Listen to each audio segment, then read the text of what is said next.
Joseph dort encore, il est 4 heures du matin. Tous les enfants passent la nuit par terre, ceux des pêcheurs comme les petits domestiques.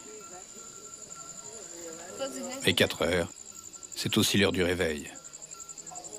Celui du départ pour la pêche.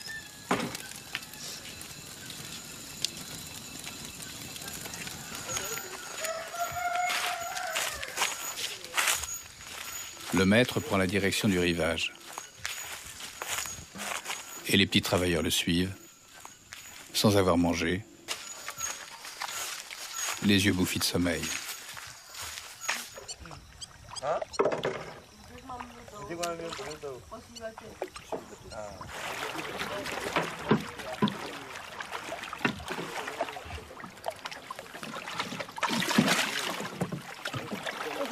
Le petit Joseph n'aime pas cette heure-là.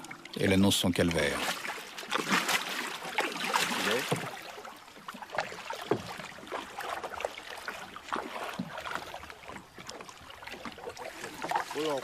Au jour, des dizaines d'autres barques vont apparaître à la surface du lac, toutes avec leur équipage d'enfants, un ou plusieurs, qui rament ou préparent les ustensiles.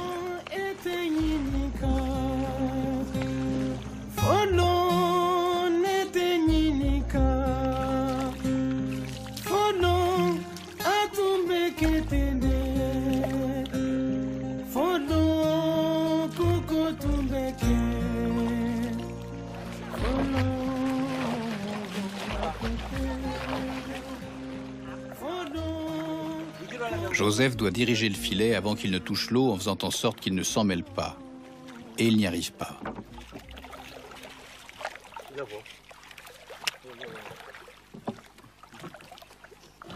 Il prend des coups, fait de son mieux, mais n'y arrive pas.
Vous êtes content de l'enfant?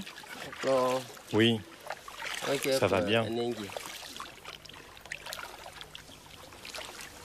Et je vais continuer à lui apprendre son travail. Au début, il était très lent. Alors, je l'ai battu. Je ne l'ai jamais blessé.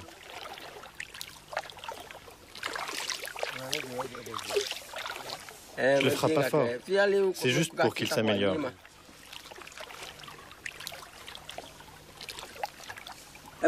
C'est dur de travailler pour ce pêcheur? Oui, c'est dur. Des fois, je suis puni. Je veux partir d'ici. Je ne veux pas rester. Toi aussi, tu étais vendu? Oui, ma mère m'a dit de rester ici. Mais peut-être qu'elle va garder l'argent pour moi plus tard, pour m'envoyer à l'école. Mais ça fait 4 ans que je suis ici. Et toi, Joseph, qu'est-ce que tu souhaites faire si tu pars d'ici? Moi, je veux aller à l'école.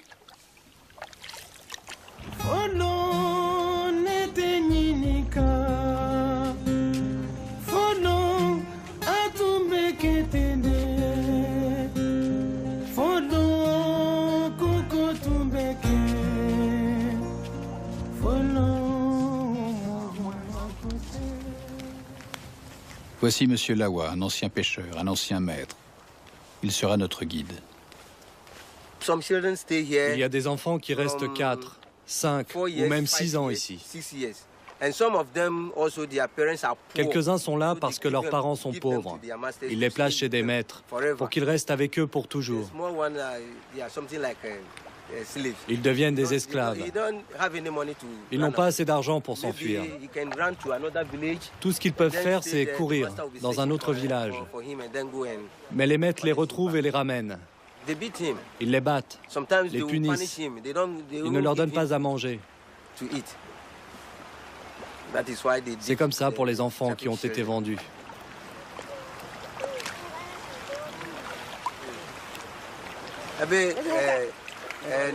Ils ont des jours de repos, les enfants? Non, non. Ils ne sont jamais malades? Si, des fois, ils ont de la fièvre et aussi mal au ventre. Ils meurent quelquefois? Non.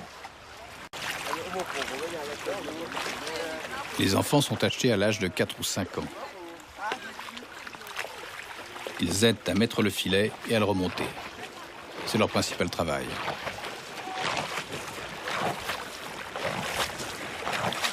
Et puis, ils plongent. Le filet s'accroche 100 fois sur le fond dans les souches d'arbres. C'est là que se trouve le poisson. Alors les pêcheurs n'hésitent pas à y risquer leur matériel et leurs esclaves. Ils ne descendent jamais à plus de 6 ou 7 mètres de profondeur, mais l'eau est trouble. Félix, c'est le nom de ce petit garçon, doit travailler en aveugle.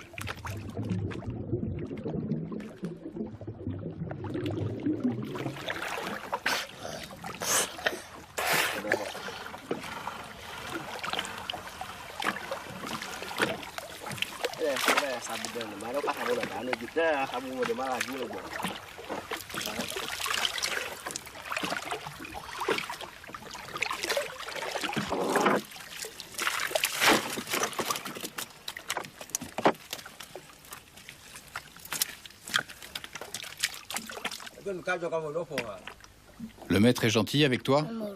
Quand je m'endors sur le bateau, je suis battue. Quand est-ce que tu es battu? Le soir. C'est vrai, vous le battez?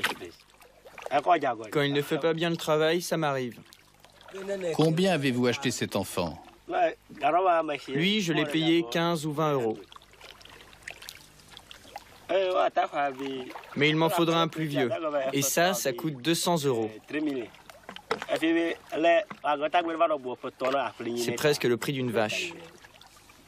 Tu sais où sont tes parents? Non, je ne sais pas où ils sont. La plupart des pêcheurs ont acheté 2 ou 3 enfants, mais quelques-uns, les propriétaires de plusieurs bateaux, en ont beaucoup plus. Comme c'est la coutume, ils sont allés les acheter dans leur village d'origine, sur la côte, près de l'océan.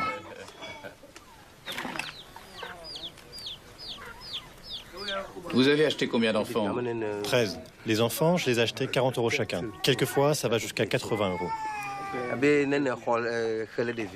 Et le prix dépend de quoi? De leur âge, de leurs conditions physiques? C'est pas cher, surtout quand les parents ont besoin d'argent. Vous les avez achetés où?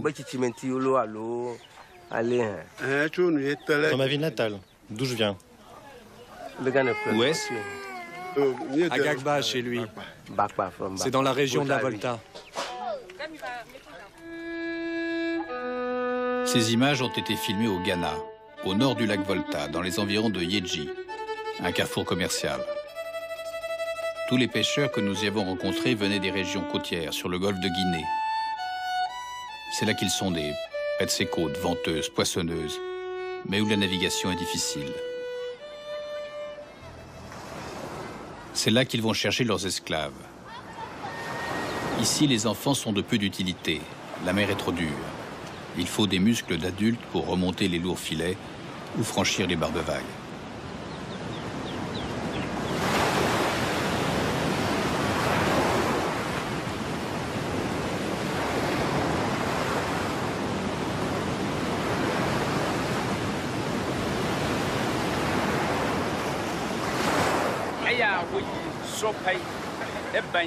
Parfois, la mer est dangereuse. On a du poisson, on a des sardines, du mérou et même du thon ou des capitaines. Mais le matin, il y a souvent du vent. Et la mer est dangereuse.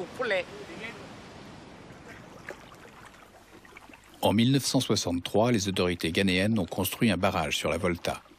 Ils voulaient produire de l'électricité et aussi créer une large étendue d'eau au beau milieu du pays pour l'irrigation et la pêche.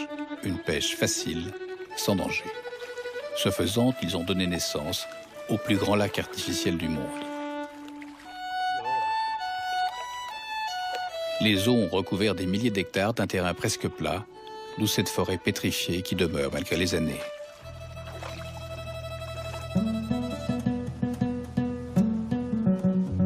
Avec le lac, des villages ont été abandonnés et d'autres bâtis sur ses rives. La vie s'y est installée, d'autant plus aisément que le lac a d'abord rendu l'existence plus facile. De nombreux pêcheurs ont quitté les eaux du Golfe pour celles-ci, plus calmes et plus poissonneuses. Et même d'autres, dont ce n'était pas le métier, sont venus tenter l'aventure.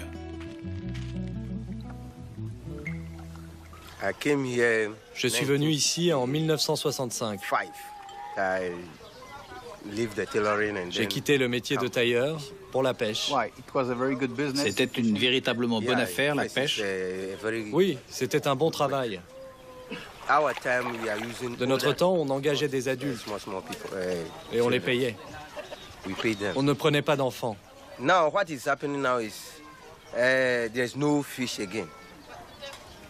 Ce qui se passe maintenant, c'est qu'il n'y a plus de poissons. Alors le travail a changé. Et il a fallu amener beaucoup d'enfants esclaves autour du lac.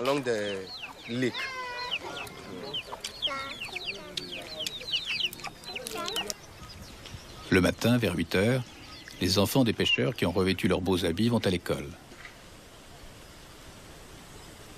Pendant ce temps-là, Joseph, lui, décharge le poisson.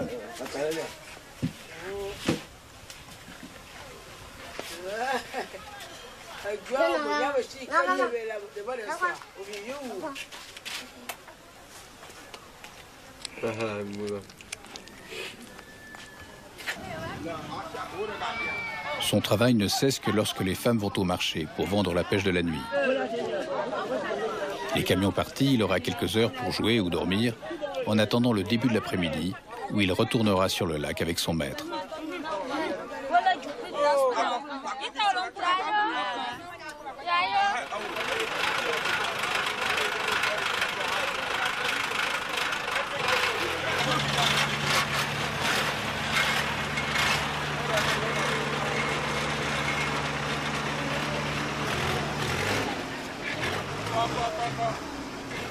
Le marché se tient à Yeji, une petite ville d'une dizaine de milliers d'habitants, mais c'est surtout un centre d'échange où sont vendus tous les produits de la région.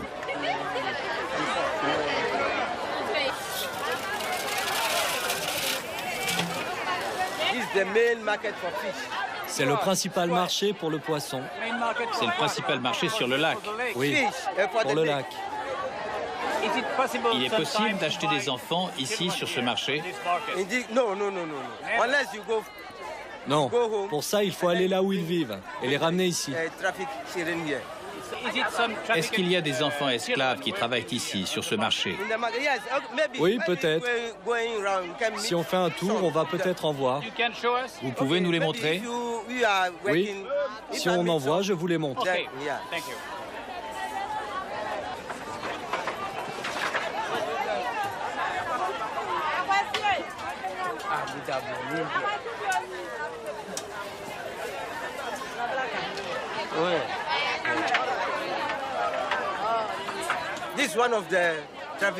Ça, c'est un enfant qui a été vendu. Vous pouvez savoir ce qu'il fait ici?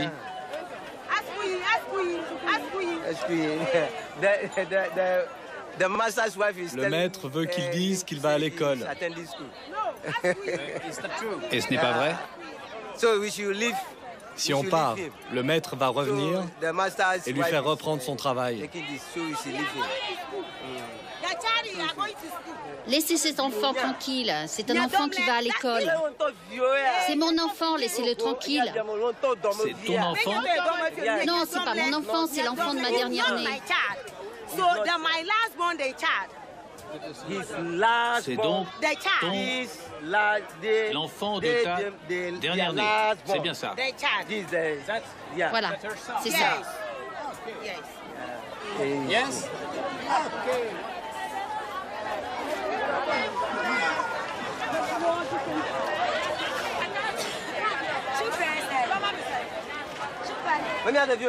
Viens, viens me voir, viens me voir. Tu n'es pas d'ici. D'où tu viens? Pourquoi tu viens nous ennuyer? Ils vont l'emmener si tu dis ça. C'est un enfant de notre famille. Ils pensent que s'ils avouent que c'est un enfant vendu, on va prendre l'enfant et le renvoyer chez lui. Alors quand on voit un enfant esclave, ils disent non, non, non, ce n'en est pas un.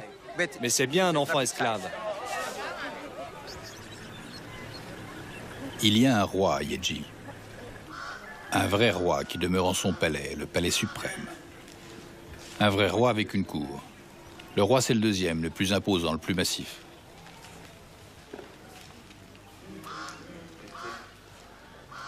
Marque de son pouvoir, ce tabouret. Un tabouret sacré transmis de père en fils et sans lequel il ne pourrait régner. Avant de nous parler, le roi tient à nous présenter ses conseillers. Le ministre des Finances d'abord. Puis, tout près de lui, la reine-mère.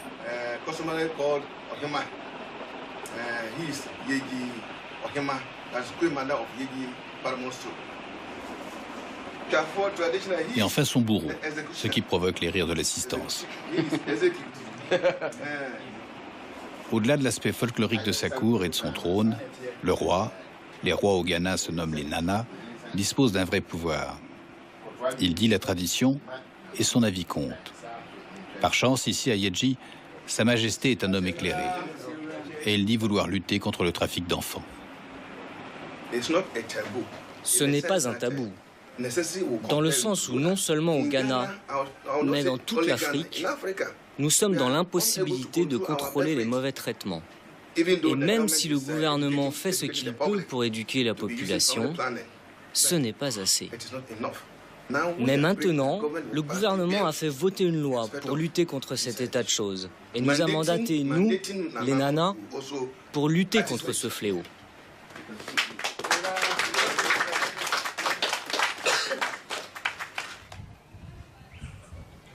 Le roi a tenu à faire une photo souvenir.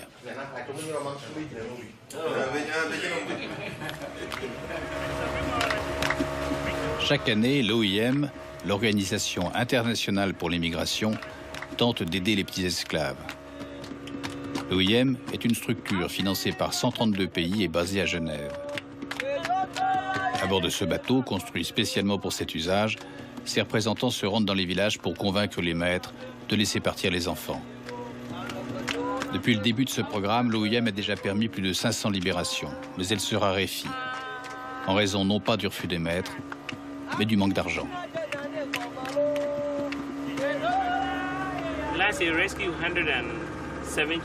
L'année dernière, on a sauvé 107 enfants. Pourquoi si peu? Il y en a tellement. Il y en a beaucoup, mais nous n'avons pas les fonds suffisants pour en prendre plus. Nous avons des fonds limités. Si on prend plus de 50 enfants, cette année, on ne pourra pas s'en occuper. C'était très peu. Bien sûr que c'est rien, mais cette année, nous ne pouvons pas plus.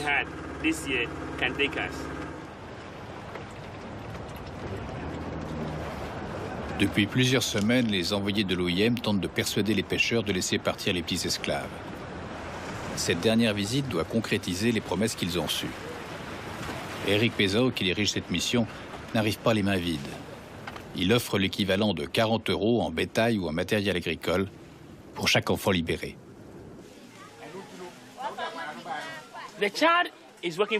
Les enfants travaillent pour vous. Vous faites de l'argent avec eux. Et ils savent que vous faites de l'argent avec eux. Mais si vous laissez les enfants partir à l'école, un jour, ces enfants deviendront peut-être des gens bien. et ils vous aideront. Et même s'ils ne vous aident pas, ils se souviendront que grâce à cet homme, grâce à cette femme, un jour, j'ai été sauvé et que j'ai pu aller à l'école. Ma propre mère m'a abandonné. Mon propre père m'a abandonné. Et cet homme, le pêcheur, a vu ce dont j'avais besoin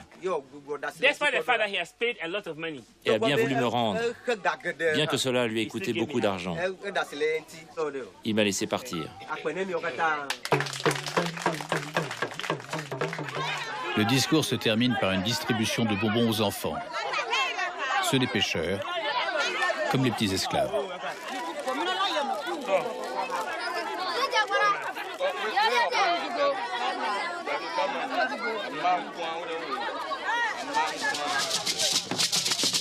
Et le soir, c'est la fête. Les villages dansent. Tous chantent et dansent.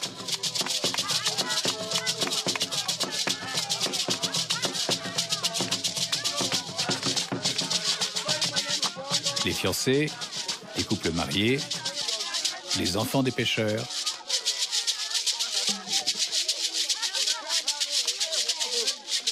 Mais pas les petits esclaves.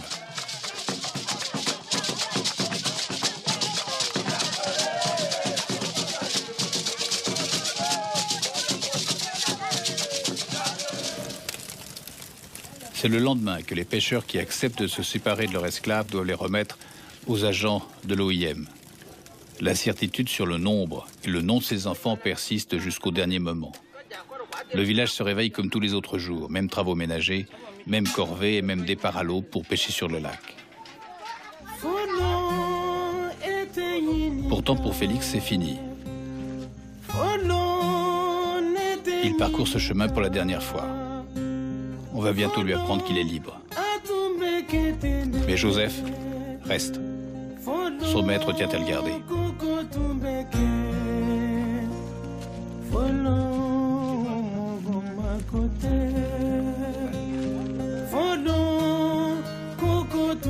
On lui a donné une belle chemise, un peu trop grande.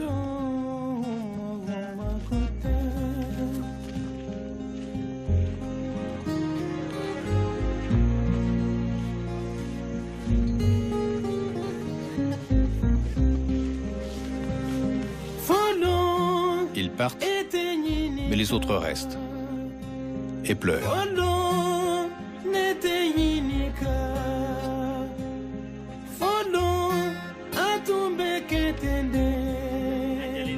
26 enfants pourront partir. 26 sur une centaine qui travaillaient dans le village. 26 sur peut-être plusieurs milliers qui travaillent autour du lac.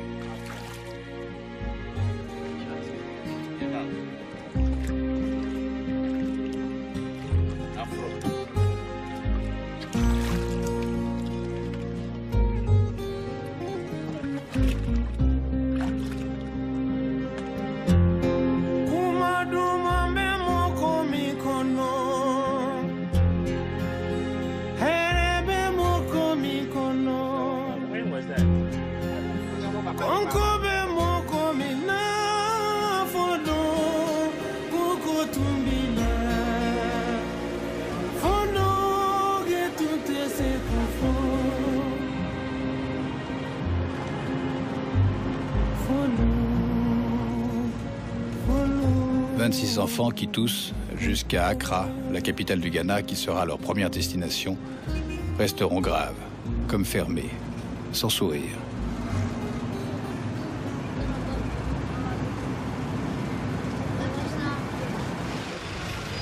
Accra, une ville moderne et tranquille de 2 millions d'habitants. Accra, c'est le siège du vrai pouvoir.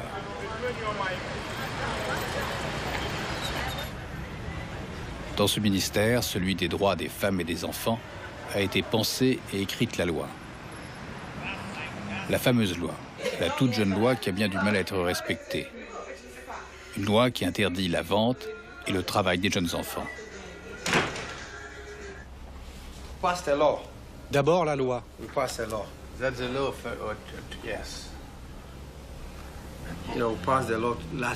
Nous avons fait passer cette loi l'année dernière. Nous avons à mettre les structures en place. Vous comprenez? Nous devons établir le personnel. C'est ce que nous faisons maintenant et nous devons sensibiliser. Vous comprenez? Sensibiliser tout le pays. Les gens doivent prendre connaissance de la loi. Certaines choses se passent encore et les gens ne savent pas. Mais il le faut, parce que c'est du trafic humain. Ça va être fait quand? Ça a commencé. Et quand espérez-vous les premiers effets de cette campagne? Dans plusieurs années ou quelques mois? À la fin de cette année. L'État ghanéen prend en charge le logement des petits esclaves tout juste sortis des villages de pêche. Ici, dans ces locaux prêtés par les services sociaux.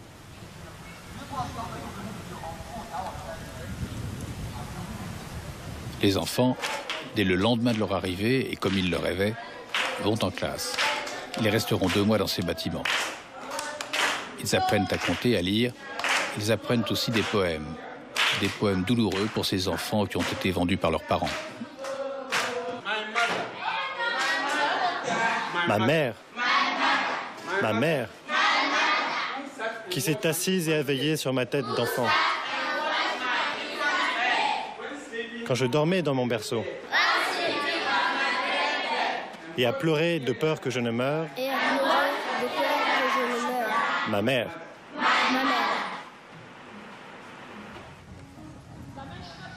En même temps, chaque enfant est interrogé sur son passé, car ils n'ont pas d'état civil. Il faut patiemment reconstituer les étapes de leur vie.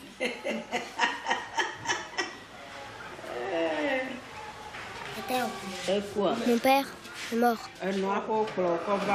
D'où viens-tu? Et chez qui étais-tu? Je viens de chez Monsieur Ahmed.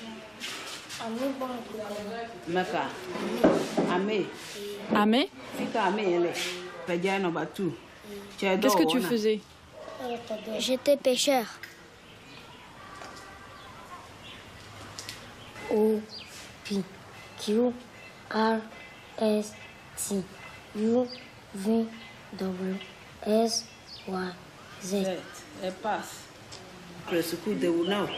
Tu es reçu. On va t'acheter des chaussures, un cartable, un uniforme, des stylos. Il faut que tu sois studieux pour être quelqu'un et réussir.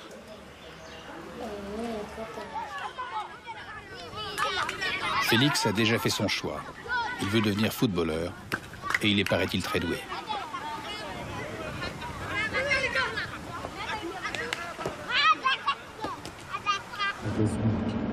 Reste à retrouver les parents des anciens esclaves. Il ne s'agit pas de les fustiger, mais au contraire de leur donner l'équivalent de 80 €. De nouveau, en investissant pour eux dans un projet de commerce ou d'agriculture, afin qu'ils puissent recevoir leur enfant. Car après leurs 2 mois à Accra, il est prévu que ces derniers, si c'est possible, reviennent chez leurs parents. L'IOM contrôlera régulièrement leur présence pour s'assurer qu'ils ne seront pas revendus.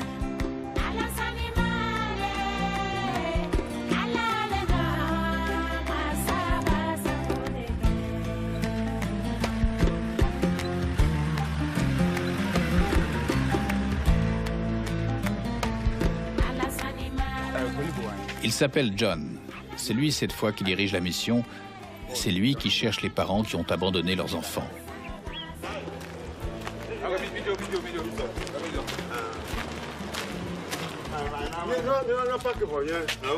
Un maître, rencontré sur le lac, les accueille. Il est venu, comme l'OIM le lui a demandé, reconnaître les gens à qui il avait acheté des esclaves.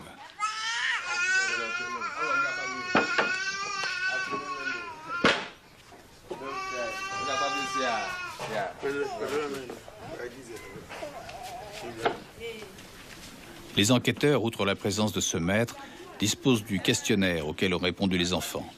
Enfin, les éventuels parents doivent les reconnaître sur ces photos.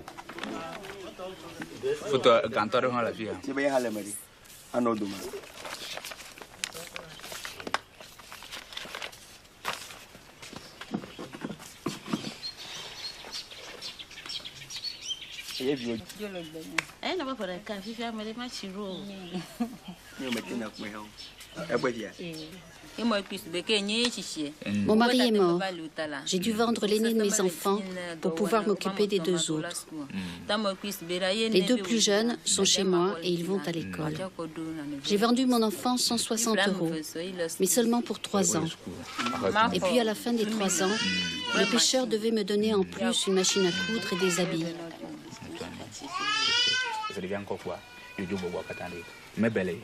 Savez-vous comment il est traité? On m'a dit qu'il se portait bien.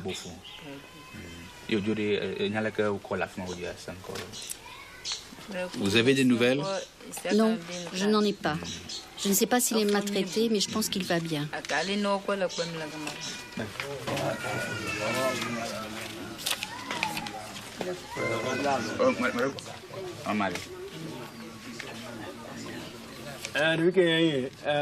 C'est lui, c'est mon enfant, Thomas. Et où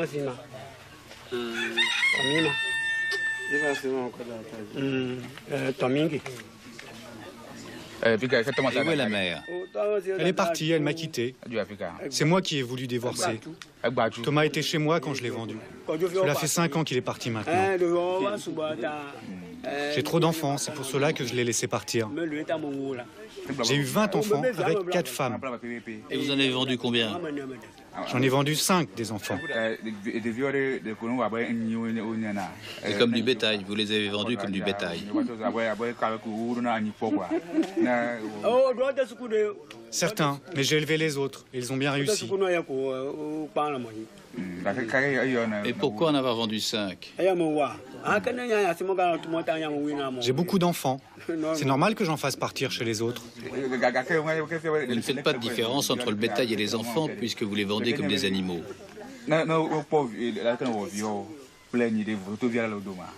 Écoutez, ça suffit, je ne veux plus répondre à vos questions. La mère de Félix reste introuvable. Elle n'est plus là. Elle est partie ailleurs. Nous avons un système d'aide sociale qui permet de céder les enfants légalement à tous ceux qui peuvent s'en occuper. Si nous pouvons trouver dans le village quelqu'un qui peut prendre soin d'eux, la loi nous autorise à les lui confier. Une semaine après leur arrivée à Accra, les anciens esclaves ont changé. Il sourit. Félix n'a plus sa longue chemise, mais un beau short rouge. Ils sont très contents maintenant. Vous pouvez voir la différence. Ils sont joyeux, ils sont libres, ils jouent. Et ils savent qu'ils vont rentrer chez eux pour voir leurs parents.